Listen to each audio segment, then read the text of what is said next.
Hi అండి, అందరూ ఎలా ఉన్నారు? ఈరోజు నేను మసాలా ముక్కలు చెప్తున్నానండి. దీనికి కావాల్సింది ఎర్ర ఉల్లిపాయలు 2 పెద్ద మీడియం సైజ్ తీసుకున్నానండి. పెద్ద ముక్కలుగా కట్ చేసుకున్నాను.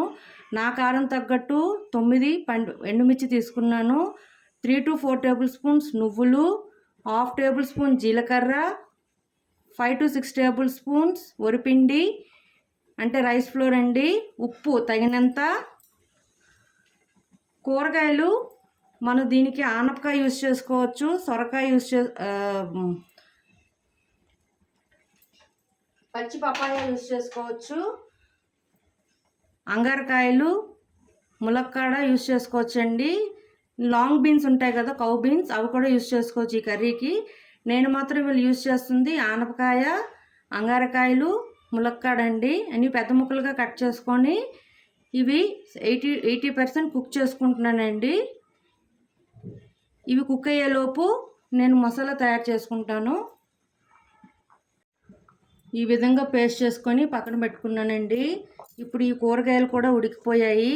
వాటర్ డ్రైన్ చేసుకొని ఈ ముక్కల్లో మనం గ్రైండ్ చేసుకున్న పేస్ట్ని, రైస్ ఫ్లోర్ని, ఉప్పుని యాడ్ చేసుకొని ముక్కల్లో ఆయిల్ వేసుకుంటూ ముక్కల్లాగా వేపుకోవాలండి. చూడండి, మనం ఇప్పుడు బాయిల్ చేసుకున్న ముక్కల్లో కొంచెం పసుపు వేసుకోవాలండి. ఇందాక నేను చెప్పడం మర్చిపోయాను. కొంచెం పసుపు, మనం గ్రైండ్ చేసి పెట్టుకున్న పేస్ట్ అండి ఇది.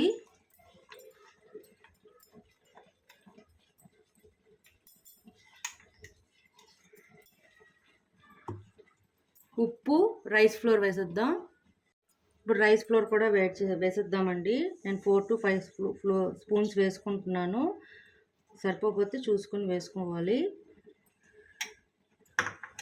సాల్ట్ సరిపడేంత. ఆల్రెడీ నేను బాయిల్ చేసేటప్పుడు లైట్గా షుగర్, సాల్ట్ వేసానండి.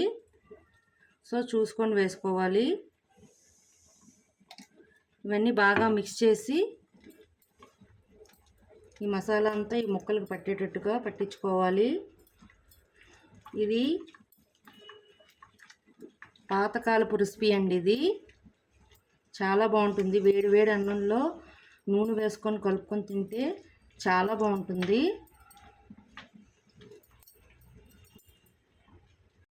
నాకు 5 to 6 స్పూన్స్ రైస్ ఫ్లోర్ పట్టిందండి. జస్ట్ ఆ పీస్కి పేస్ట్ లాగా పట్టాలండి. ఎక్కువ వరిపిండి అయిపోయినా పిండి పిండిగా అనిపిస్తుంది మనం తినేటప్పుడు. సో ఇప్పుడు ఫ్రైయింగ్ పాన్ తీసుకుందాం.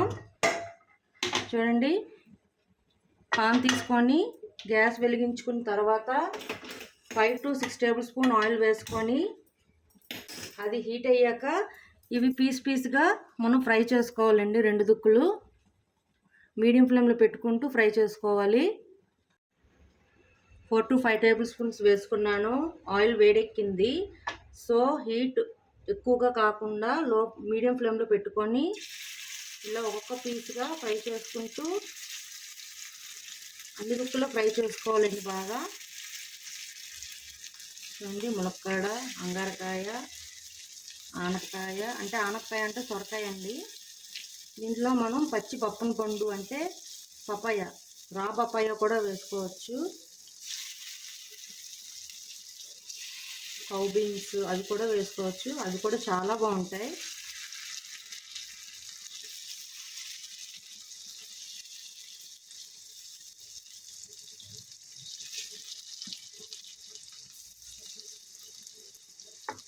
ఒక దుక్కు ఫ్రై అయ్యాక ఇంకో దుక్కు ఫ్రై చేసుకుందాం.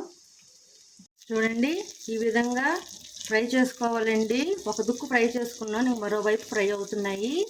ఇది ఫ్రై అయ్యాక మనం సర్వింగ్ బౌల్లోకి తీసుకొని వేడి వేడి అన్నంతో సర్వ్ చేసుకోవచ్చు.